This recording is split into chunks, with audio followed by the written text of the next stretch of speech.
The FCC has released a new further notice of proposed rulemaking, known as FCC FNPRM 2576, that could fundamentally change how outbound calling, caller identity, and call blocking work in the United States. If your business relies on phone outreach, this proposal is something you need to understand now, not later.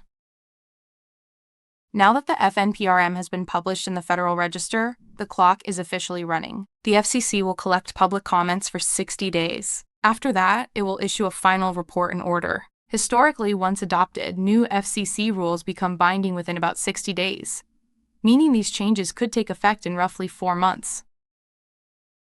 The FCC recognizes two competing realities. Consumers are frustrated with spam and scam calls. At the same time, legitimate businesses are increasingly seeing their calls blocked, mislabeled, or never delivered at all. Industry surveys suggest that anywhere from 25 to as many as 90% of legitimate businesses have experienced false positives at some point.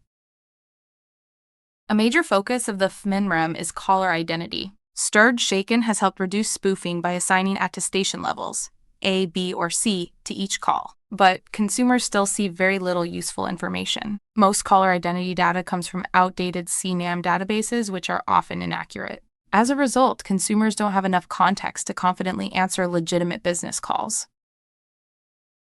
To address this, the FCC is proposing verified caller identity and rich call data. With RCD, consumers would see a verified business name, logo, and even the reason for the call before they answer. This information would only be available on A-level attested calls and would be transmitted end-to-end, reducing tampering and dramatically improving trust before pickup.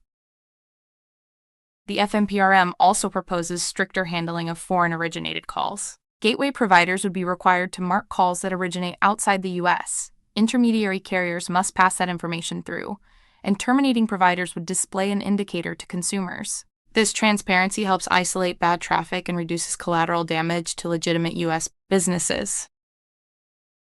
The FCC is also revisiting rules that were written decades ago, including the 15-second or 4-ring requirement and the 3% abandonment rule. These rules were designed for a very different dialing environment. Today, they often force compliant businesses into behaviors that modern analytics engines interpret as suspicious, creating an uneven playing field where rule breakers sometimes benefit.